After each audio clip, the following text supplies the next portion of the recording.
meningkatkan kebutuhan miokardium atas oksigen dengan penyediaan yang diberikan oleh pembuluh darah koroner.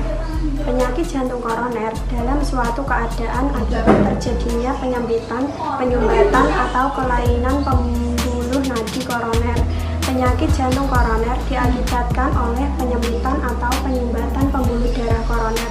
Penyempitan atau penyumbatan ini dapat menghentikan aliran darah ke otot jantung yang sering ditandai dengan rasa nyeri. Etiologi PJK. Penyakit jantung koroner adalah ketidakseimbangan antara demand dan supply atau kebutuhan dan penyediaan oksigen otot jantung, di mana terjadi kebutuhan yang meningkat atau penyediaan yang menurun atau bahkan gabungan di antara keduanya itu. Penyebabnya adalah berbagai faktor. Denyut jantung yang meningkat, kekuatan berkontraksi yang meninggi, tegangan vertikal yang meningkat merupakan beberapa faktor yang dapat meningkatkan kebutuhan dari otot-otot jantung. Sedangkan faktor yang mengganggu penyediaan oksigen antara lain tekanan darah koroner meningkat, yang salah satunya disebabkan oleh arteriosklerosis yang mempersempit saluran sehingga meningkatkan tekanan. Kemudian gangguan pada otot regulasi jantung dan lain sebagainya. Patofisiologi PJK. Penyakit jantung koroner terjadi bila ada timbunan PLAK yang mengandung lipoprotein, kolesterol, sisa jaringan, dan terbentuknya kalsium pada intima atau permukaan bagian dalam pembuluh darah. Plak ini membuat intima menjadi kasar, jaringan akan berkurang oksigen dan zat gizi sehingga menimbulkan infak. Penyakit jantung koroner menunjukkan gejala gizi terjadi infak miokard atau bila terjadi iskemia miokard seperti angina pectori. Kolesterol serum dibawa oleh beberapa lipoprotein yang diklasifikasikan menurut densitasnya. Lipoprotein dalam urutan densitas yang meningkat adalah kilomikron.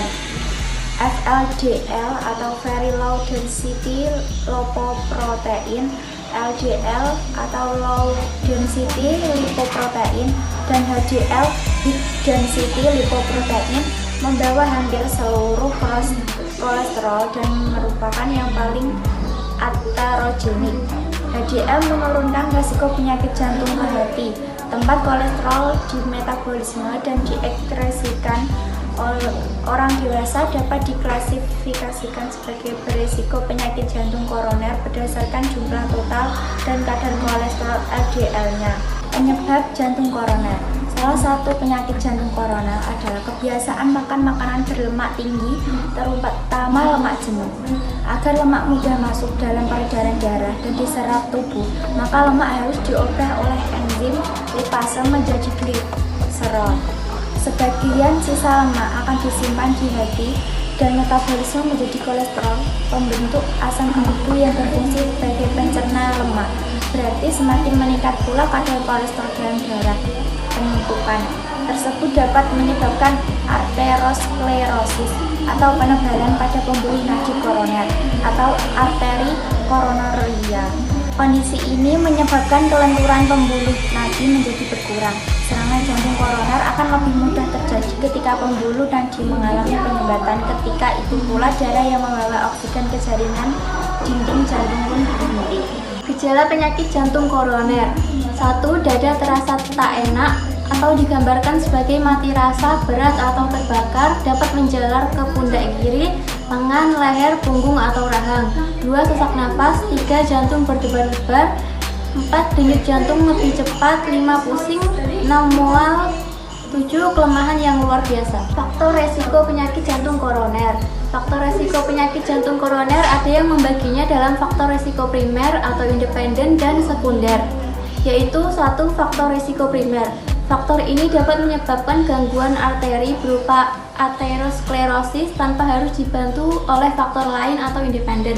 Termasuk faktor resiko primer yaitu hiperlipidemi, merokok, dan hipertensi. Faktor resiko sekunder. Faktor ini dapat menimbulkan kelainan arteri bila ditemukan faktor lain secara bersamaan, termasuk faktor resiko sekunder yaitu diabetes mellitus, obesitas, stres, kurang olahraga, alkohol, dan riwayat keluarga. Pencegahan. 1. Pola makan sehat. Hindari makanan yang banyak mengandung lemak atau yang mengandung kolesterol tinggi. Contohnya seafood dan makanan yang digoreng. Sebaiknya makanan diolah dengan cara direbus, dikukus atau dipanggang. 2. Hindari juga makanan dengan kandungan gula tinggi. Contohnya soft drink, usahakan menggunakan gula jagung. Jangan terlalu banyak konsumsi karbohidrat karena dalam tubuh karbohidrat akan dipecah menjadi lemak. Sebaliknya, konsumsi obat atau gandum yang dapat membantu menjaga jantung tetap sehat. 3. Menjaga tubuh ideal dari kegemukan. Karena seseorang yang memiliki lingkar pinggang lebih dari 80 cm beresiko lebih besar terkena penyakit ini. 4. Berhenti merokok. Menghisap rokok sangat tidak baik untuk kesehatan jantung. Maka segera hentikan kebiasaan ini agar jantung tetap sehat. 5. Hindari stres. Saat seseorang mengalami stres, tubuh akan mengeluarkan hormon kortisol yang menyebabkan pembuluh darah menjadi kaku. Hormon norepinephrine akan diproduksi tubuh saat menderita stres yang akan mengakibatkan naiknya tekanan darah. 6. Hipertensi. Hipertensi dapat melukai dinding arteri dan memungkinkan kolesterol masuk saluran arteri dan mengikat penimbunan plak. 7. Obesitas. Kelebihan berat atau obesitas meningkatkan tekanan darah tinggi dan ketidaknormalan lemak. Diabetes mempercepat penyakit jantung koroner dan meningkatkan risiko serangan jantung. 8. Olahraga secara teratur. Contoh berjalan kaki, jalan cepat atau jogging. 9. Konsumsi antioksidan. Radikal bebas dapat menyebabkan endapan pada pembuluh darah yang dapat menyebabkan penyumbatan. Untuk mengeluarkan kandungan radikal bebas dalam tubuh perlu adanya antioksidan yang akan menangkap dan membuangnya. Contoh buah dan sayuran.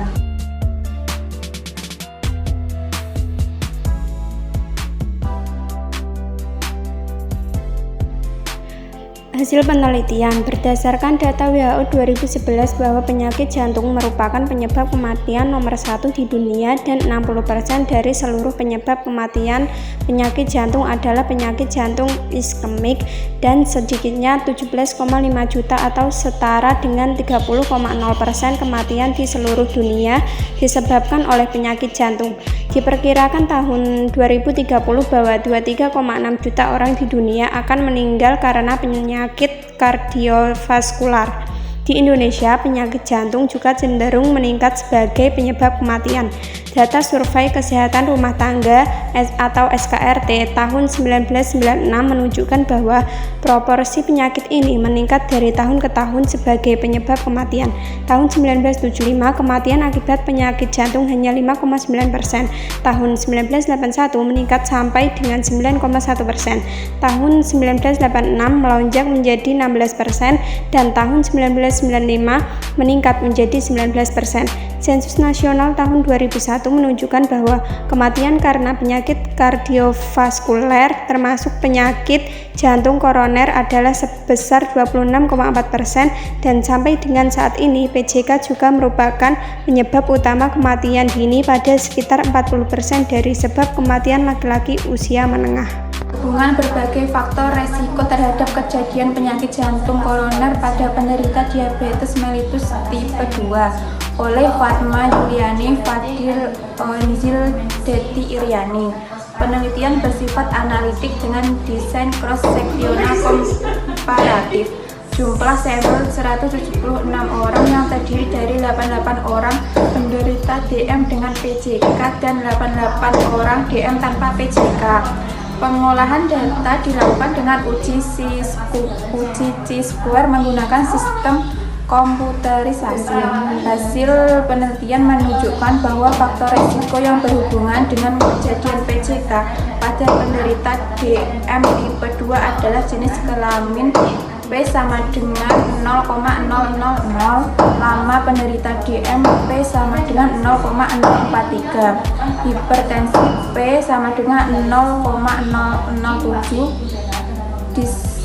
dislipidemia P 0,000, obesitas P sama dengan 0,023 dan merokok P sama dengan 0,000.